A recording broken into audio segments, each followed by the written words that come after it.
மாணவ செல்வங்கள் அனைவருக்கும் சபரிஸ் ஐஏஎஸ் அகாடமியின் சார்பாக வணக்கத்தை தெரிவித்துக் கொள்கிறோம். இன்னைக்கு நம்ம என்ன பார்க்க போறோம் அப்படின்னா, டிஎன்பிசி குரூப் 4 எக்ஸாம்ல கேட்ட 2019 எக்ஸாம்ல கேட்ட மேக்ஸ் கொஸ்டின் 25 கொஸ்டினோட ஆன்சர் தான் நம்ம பார்க்க போறோம். சரிங்களா? சரி, ஓகே. Answer with explanation. சரிங்களா? சரி, ஓகே. நம்ம வீடியோக்குள்ள போலாம் வாங்க. First question. சரிங்களா? ஒரு வகுப்பின் 12 மாணவர்களின் சராசரி உயரம் 152 சென்டிமீட்டர் என குறிப்பிடப்பட்டது. சரிபார்க்கும் போது 172 சென்டிமீட்டர் என்பது 148 சென்டிமீட்டர் என தவறாக எடுக்கப்பட்டுள்ளது தெரிய வந்துள்ளது. ஏனெனில் சராசரி உயரம் அப்படின்றது சராசரி உயரம் யாது அப்படின்னு சொல்லி கேட்கிறாங்க. இதை நம்ம சிம்பிளா எப்படி போடலாம் அப்படின்னா, இப்ப 12 மாணவர்களோட சராசரி உயரம் 152 சென்டிமீட்டர் அப்படின்னு சொல்லி கொடுத்துட்டாங்க. அதுல ஒரே ஒரு மாணவன் வந்து 172 சென்டிமீட்டர் என்பதை 148 சொல்லி மாத்தி எடுத்துட்டோம் அப்படின்னு சொல்றாங்க. சரியா? அந்த இங்கிலீஷ்ல வந்து கரெக்டா கொடுத்துருக்காங்க. இங்கிலீஷோட இதுல வந்து கரெக்டா நம்மளுக்கு 1% அப்படின்னு சொல்லி கொடுத்துருப்பாங்க. பார்த்து சரிங்களா? 1%. சரி, ஓகே. இப்போ நம்ம இதை பார்க்கும்போது இப்ப இந்த 172 அப்படின்றது வந்து 148 இது கூட நம்ம பண்ணோம்னா 24 அப்படின்னு சொல்லி நம்மளுக்கு வரும். இந்த 24 என்ன பண்ணணும் அப்படின்னா 24 நம்ம 24 மதிப்பு வந்து என்ன செஞ்சுட்டோம், கம்மியா எடுத்துட்டோம். அப்ப என்ன பண்ணணும் அப்படின்னா, அதை பூரா அந்த 12 பேர் கூட சேர்த்து வைப்போம் அப்படின்னா எவ்வளவு வரும் அப்படின்னா, ஒரு ஆளுக்கு வந்து 2 அப்படின்னு சொல்லி வரும். அப்ப அந்த 152 கூட சராசரி கூட வந்து பிளஸ் 2 கூட்டணும்னா 154 அப்படின்னு சொல்லி ஆன்சர் நம்மளுக்கு வந்துடும். சரிங்களா? 2 மிகை எண்களின் வர்க்கங்களின் வித்தியாசம் 45. 2 மிகை எண்களின் வர்க்கங்களின் வித்தியாசம் 45 அப்படின்னா x² minus y² equal to 45. அவங்க கொடுத்த சமன்பாடு அப்படியே எழுதுறோம். அடுத்து சிறிய எண்ணின் வர்க்கமானது பெரிய எண்ணின் 4 மடங்குக்கு சமம். அப்போ இங்க சிறுசு எது பெருசுன்னு முக்கியமான. அப்போ வந்து எக்ஸை வந்து நம்ம பெரிய எண்ணா கன்சிடர் பண்ணிக்கிறோம், ஒய்யை வந்து சிறிய எண். அப்போ வந்து இது வந்து என்னது, ஸ்மாலர். சரியா? அப்போ வந்து இது என்னன்னா இதோட சிறிய எண்ணின் வர்க்கம். அப்போ வந்து இதோட வர்க்கம். சரியா? ஈக்குவல் டு பெரிய எண்ணின் 4 மடங்குக்கு சமம் அப்படின்றா. சரிங்களா? இது வந்து 1வது ஈக்குவேஷனு, இது வந்து 2வது ஈக்குவேஷன். சரிங்களா? அப்ப 2 ஈக்குவேஷன். இப்ப இதுலயே வந்து நம்மளுக்கு ஆப்ஷன் இருந்துச்சு அப்படின்னா, ஆப்ஷன் மெத்தட்ல நம்ம போயிட்டோம் அப்படின்னா ஈஸி. இல்ல இப்படி டெரைவ் பண்ணணும் அப்படின்னா 2 காரணிப்படுத்துக அந்த மாதிரி வரும். சரிங்களா? இப்ப நம்ம ஆப்ஷன் மெத்தட்ல போனோம் அப்படின்னா, இந்த ஆப்ஷன்ல வந்து 9, 6 அப்படின்னு சொல்லி இருக்கு, 9, 5ன்னு சொல்லி இருக்கு. இப்ப இந்த 3 போட்டாலும் இது ஈக்குவலா வராது. இப்ப எக்ஸுக்கு வந்து நம்ம இது எக்ஸ், இது ஒய்ன்னு எடுத்துக்கிட்டோம்னா, இந்த எக்ஸுக்கு வந்து நம்ம 3ன்னு கொடுத்தோம் அப்படின்னா என்ன ஆகும், 4 12. சரியா? 12 வரும். இங்க ஒய் கண்டுபிடிக்கணும் அப்படின்னா 12 வந்து நம்ம ரூட்ல போடணும். ரூட்டை வெளியே எடுத்தோம்னா வராது, வாய்ப்பு இல்லை. இங்கேயும் 3 வாய்ப்பு இல்லை. இப்போ 9, 2 இடத்துல 9 இருக்கு, அதனால 9 வர வாய்ப்பு இருக்கு. இங்க 4 இன்ட்டு 9 அப்படின்னு சொல்லி போட்டோம் அப்படின்னா இங்க y². சரியா? இங்க y² ஈக்குவல் டு 36 அப்படின்னு சொல்லி வரும். 36 ரூட்டை விட்டு வெளியே எடுத்தோம்னா 6 அப்படின்னு சொல்லி வரும். y ஈக்குவல் டு 6 அப்படின்னு சொல்லி வரும். ஆனா இந்த 9 போட்டோம் அப்படின்னா, சரியா, y ஈக்குவல் டு எத்தனை வந்திருக்கு, 5 அப்படின்னு சொல்லி வந்திருக்கு. அப்ப இங்க x ஈக்குவல் டு 9ன்னு போட்டா இந்த y ஈக்குவல் டு 6 அப்படின்னு சொல்லி நம்மளுக்கு வரணும். அப்ப x ஈக்குவல் டு நம்ம 9ன்னு எடுத்தா y ஈக்குவல் டு 6ன்னு வரும். ஆப்ஷன் எது அப்படின்னா ஆப்ஷன் டி அப்படின்றதான். சரியா? எக்ஸாம்ல இந்த மாதிரி தான் வந்து நம்ம ஆப்ஷன் மெத்தட், ஈஸியான மெத்தட் நம்ம போட்டு போயிடும். அப்படி இல்லை அப்படின்னா இது ரெண்டும் என்ன பண்ணணும், சமன்பாடு 1 சமன்பாடு 2 அப்படின்னு சொல்லி வச்சுக்கிட்டு இது ரெண்டும் என்ன பண்ணணும் அப்படின்னா மைனஸ் பண்ணணும். அப்படி மைனஸ் பண்ணும்போது என்ன காரணி வருமா, x² மைனஸ் 4x மைனஸ் 45 அப்படின்னு சொல்லி வரும். இதை நம்ம வந்து காரணியை 2ஆ பிரிச்சோம்னா, சரியா, 9 5 45 அப்படின்னு சொல்லி பிரிக்கணும். இதை மைனஸ் பண்ணும்போது இங்க -4 வரும். அப்ப இங்க மைனஸ் இங்க பிளஸ் அப்படின்னு சொல்லி வரும். அப்போ வந்து என்ன வரும், எக்ஸ் மைனஸும் X equal to +9, X equal to -5 அப்படின்னு சொல்லி எக்ஸோட அமைப்பு 2 வரும். அப்ப இந்த x9 என்ன பண்ணணும் அப்படின்னா ஃபர்ஸ்ட் சமன்பாடுலையோ இல்ல செகண்ட் சமன்பாடுலையோ நம்ம பிரதியிடணும். பிரதியிட்டா நம்ம ஆன்சர் வந்து கரெக்டா வந்து என்ன பண்ணிரும், இந்த 9 மற்றும் 6 அப்படின்ற எண்ணம் வந்து நம்மளுக்கு கிடைச்சிடும். சரிங்களா? சரி, ஓகே. நெக்ஸ்ட் கொஸ்டின் வந்து பார்க்கலாம். மாட்டு வண்டி சக்கரத்தின் ஆரம் 35 சென்டிமீட்டர். அது 154 மீட்டர். இந்த இடத்துல நம்ம கவனிக்கணும், இங்க சென்டிமீட்டர் இங்க மீட்டர் தொலைவு கடந்தால் அச்சக்கரம் எத்தனை முழு சுற்றுக்கள் சுற்றி இருக்கும் அப்படின்னா, இப்ப ஒரு சக்கரம் இருக்கு அப்படின்னா அதோட ஆரம் எவ்வளவு கொடுத்தாங்க, 35 சென்டிமீட்டர் அப்படின்னு சொல்லி நம்மளுக்கு கொடுத்துட்டாங்க. அது வந்து ஒரு சுற்றுது பாத்தீங்களா? அப்ப இந்த ஒரு ஆரம் இருந்துச்சு அப்படின்னா இதை வந்து நம்ம ஈஸியா கண்டுபிடிக்கலாம். சரிங்களா? ஒரு சுற்று அப்படின்றத ஈஸியா கண்டுபிடிக்கலாம். அதுக்கு என்ன ஃபார்முலா வரும் அப்படின்னா 2/r அப்படின்ற ஃபார்முலா வந்து நம்மளுக்கு வரும். இப்ப என்ன சொல்றாங்க அப்படின்னா இந்த 154 மீட்டர் அப்படின்னு சொல்றாங்களா. அப்ப வந்து என்னது, தொலைவு கடந்தால் இந்த சக்கரம் வந்து 154 மீட்டர் தொலைவு கடந்தால் அது எத்தனை தடவை சுத்தி இருக்கும் அப்படின்னு சொல்லி கேக்குறாங்க. அப்ப எத்தனை தடவை சுத்தி இருக்குன்றது என்ன இன்ட்டு 2/6 ஈக்குவல் டு 154 மீட்டர் அப்படின்னு சொல்லியிருக்கு. அப்ப வந்து ஒண்ணு எல்லாத்தையும் இங்க சென்டிமீட்டர்ல இருக்கு, இங்க வந்து மீட்டர்ல இருக்கு. இப்ப நம்ம இதை வந்து 35 வந்து இந்த ஆரத்துக்கு இது பண்ணோம் அப்படின்னா என்ன வரும், n இன்ட்டு 2 இன்ட்டு பையோட மதிப்பு 22/7 இன்ட்டு 35 மீட்டர் அப்படின்னு சொல்லி வரும். இங்கே மீட்டரா மாத்தோம்னா 154 இன்ட்டு 100. அதாவது வந்து ஒரு மீட்டர் ஈக்குவல் டு 100 சென்டிமீட்டர் அப்படின்னு சொல்லுவாங்க. சரியா, ஒரு மீட்டர் ஈக்குவல் டு 100 சென்டிமீட்டர் இருந்தாங்க. அதனால வந்து நம்ம அதை மாத்திருக்கோம். சரிங்களா, சரி ஓகே. இப்ப இந்த மாதிரி இது பண்ணும்போது இப்ப நம்மளுக்கு எண்ணு தான் தேவை. அப்ப எண்ணை மட்டும் வச்சுக்கிட்டு மிச்சத்தை பூரா என்ன பண்ணிடணும், இந்த பக்கம் கொண்டு போயிட்டோம் அப்படின்னா 154 இன்ட்டு 100 இந்த 7 மேல வந்துடும். இந்த 7 மேல வந்துடும். மிச்சது பூரா என்ன போயிடும், கீழே போயிடும். 2 இன்ட்டு 22 இன்ட்டு 35 அப்படின்னு பார்த்தா நம்மளுக்கு என்னோட வேல்யூ கிடைச்சிடும். சரியா, ஒரு 7. அப்ப 7 இன்ட்டு 10 ஈக்குவல் டு 70. அப்ப ஆன்சர் ஈக்குவல் டு என்னது, 70 டைம் வந்து அது என்ன பண்ணியிருக்கோம், சுற்றி இருக்கும் அப்படின்னு நம்மளுக்கு வந்து சொல்றாங்க. சரியா, ஓகே. ஆன்சர் வந்து என்னது 70 அப்படின்றதான் நம்மளுக்கு ஆன்சரா வரும். சரியா, அடுத்த கொஸ்டின் என்ன அப்படின்னா, அடுத்த கொஸ்டின் ரொம்ப ஈஸியான கொஸ்டின் தான். சரியா, சரண் என்பவரின் வயது. சரண் என்பவரின் வயது எத்தனைன்னா 6 மடங்கு. 4 வருடங்கள் கழித்து அவரின் மகன் வயதை போல் அவர் வந்து 4 மடங்கு எனில் அவர்களின் தற்போதைய வயது வித்தியாசம். இது ஆப்ஷன் மெத்தட்ல நம்ம போயிடலாம். சரியா, இப்ப இங்க 6 மடங்கு, அதுக்கப்புறம் 4 மடங்கு அப்படின்னு சொல்லி கேட்டிருக்காங்க. அதனால 6 மடங்கு அப்படின்னு கேட்டாங்கன்னா 6ஆல அடியாறதுக்கு இருக்கா, சிம்பிளா ஃபர்ஸ்ட் எடுத்தோடனே வந்து சிம்பிள் ஆப்ஷன் வந்து நம்மளுக்கு எப்பயுமே டிஎன்பிசியை பொறுத்த அளவுக்கு மிக மிக எளிமையா கணக்கு ரொம்ப வந்து கொஸ்டின் ரொம்ப டஃபா இருக்கும்.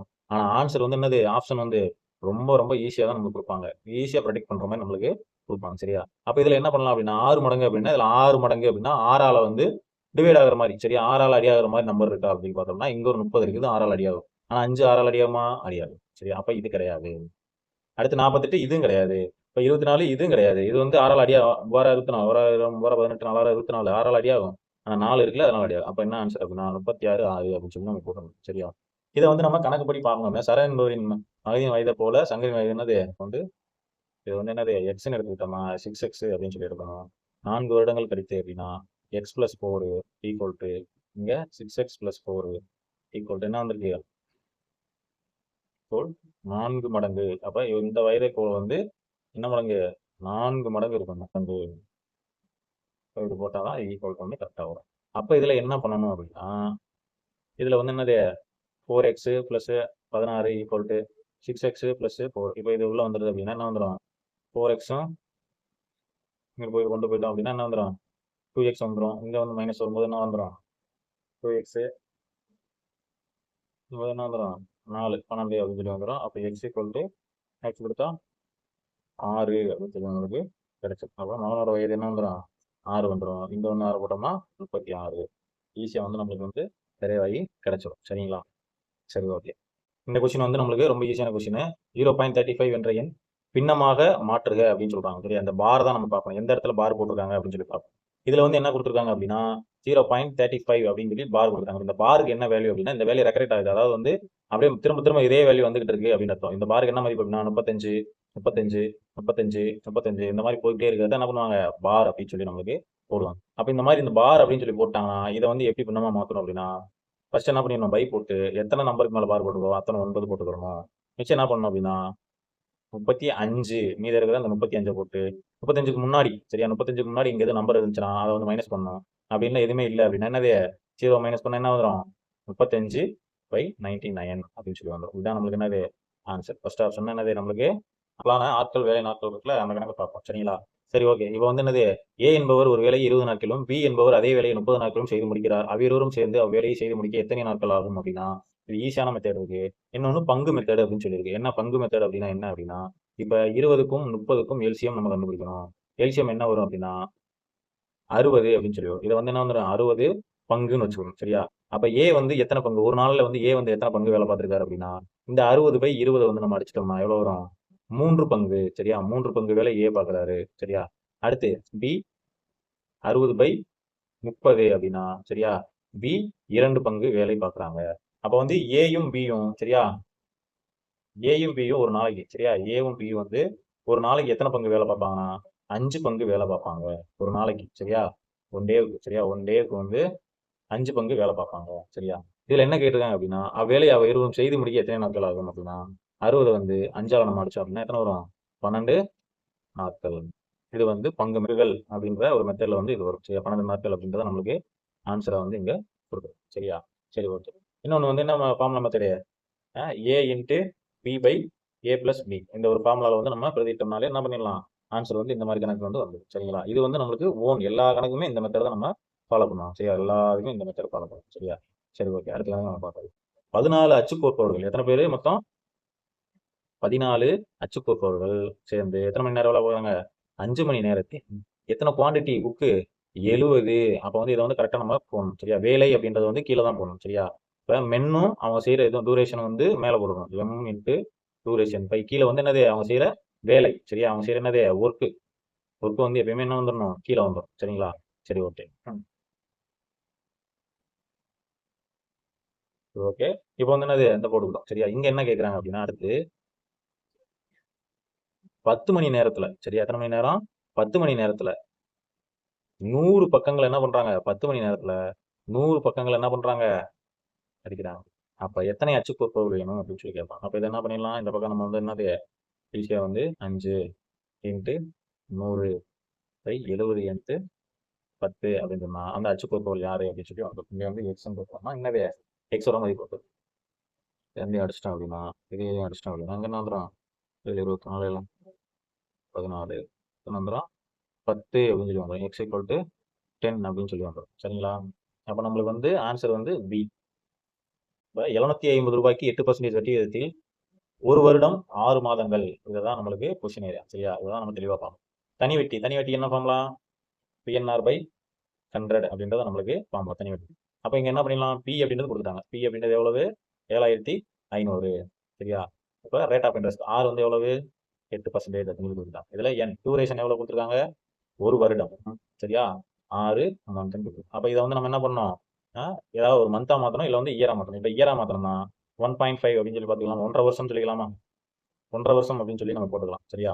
1.5 வருஷம் 1.5 அப்படின்னு சொல்லி போட்டுக்கலாம். அப்படி இல்லை அப்படின்னா 1/2 அப்படின்னு சொல்லி போட்டு என்ன பண்ணிக்கலாம்? 3/2 அப்படின்னு சொல்லி நம்ம போட்டுக்கலாம். 3/2 அப்படின்னு சொல்லி நம்ம போட்டுக்கலாம். சரியா? இந்த மாதிரி போட்டோம்னா அவ்வளவுதான் முடிஞ்சு. இதை வந்து நம்ம அங்க பிரதிட்டோம் அப்படின்னா ஃபார்முலா பிரதிட்டோம்னா வேலை முடிஞ்சு. சரிங்களா? இப்ப 8%. இப்ப 1 இயருக்கு எவ்வளவுன்னு சொல்லி பார்த்தோம் அப்படின்னா ஈஸியா பார்த்துடலாம். இப்ப 7500ல சரியா 8% எவ்வளவு? 8% எவ்வளவு அப்படின்னு சொல்லி பார்த்தோம்னா 10% 750 ரூபா. 10% எவ்வளவு? 750 ரூபா. இதுல 1% எவ்வளவு? 75 ரூபா. 1% எவ்வளவு? 75 ரூபா. ஈஸியா கணக்கு பண்ணிடலாம். அதாவது 10%னா 0 முன்னாடி புள்ளி வச்சிட்டோம்னா இந்த 0 வச்சிட்டோம்னா மிச்சம் இருக்கிறது தான் 10%. 1% இதுக்கு முன்னாடி புள்ளி வச்சிட்டோம்னா 75. சரி, எந்த 0க்கு முன்னாடி புள்ளி வச்சா 75 வருதா? அது 1%. இப்ப என்னது? 12 எத்தனை பர்சன்டேஜ் நம்மளுக்கு? 8% இருக்காங்க. அப்ப 75 எவ்வளவு? 150 வந்து நம்ம கழிச்சிடும். இப்ப 150 அங்க கழிச்சிட்டோம் அப்படின்னா எவ்வளவு வரும்? 0 0 இதுல ஒன்று போச்சுன்னா 6. சரியா? மொத்தம் எத்தனை வரும்? 600 அப்படின்னு சொல்லுவோம். அப்ப 8% அப்படின்றது எவ்வளவு? 600 அப்படின்றது. சரியா? அப்ப இங்க என்ன போட்டிருக்காங்க? ஒரு வருஷத்துக்கு வந்து 600 ரூபா வருது அப்படின்னா 2 வருஷத்துக்கு எவ்வளவு வரும்? தனி வட்டியில 1200 ரூபா வரும். சரியா? அப்ப அரை வருஷத்துக்கு எவ்வளவு வரும்? 300 ரூபா வரும். அப்ப 600 ரூபா பிளஸ் ஒரு 300 ரூபா சேர்ந்த எவ்வளவு? 900 ரூபா. சரியா? முடிஞ்சு. ஈஸியா வந்து நம்ம ஃபார்முலாவில் பிரதிடாம என்ன பண்ணிட்டோம்? மனக்கணக்கிலே பார்த்துட்டோம். சரிங்களா? இப்போ வந்து என்னது? பிஎன்ஆர்னா நம்ம போட்டு வச்சு அப்படியே போடணும். 7500 இன்ட்டு 8 இன்ட்டு 3/2/100 இதை வந்து நம்ம அடிச்சு கொடுக்கும்போது என்ன வந்துடும்? இந்த 900 அப்படின்ற ஆன்சர் வந்து நம்மளுக்கு கிடைச்சிடும். சரிங்களா? இதைத்தான் நம்ம ஷார்ட்டா வந்து நம்ம புரியுற மாதிரி போடுவோம். சரிங்களா? சரி, ஓகே. அடுத்து கணக்கு பார்ப்போம். இனி மீதம் இருக்கிற கொஸ்டினை வந்து அடுத்தடுத்த வீடியோவில் பார்ப்போம். சரியா? தேங்க்யூ.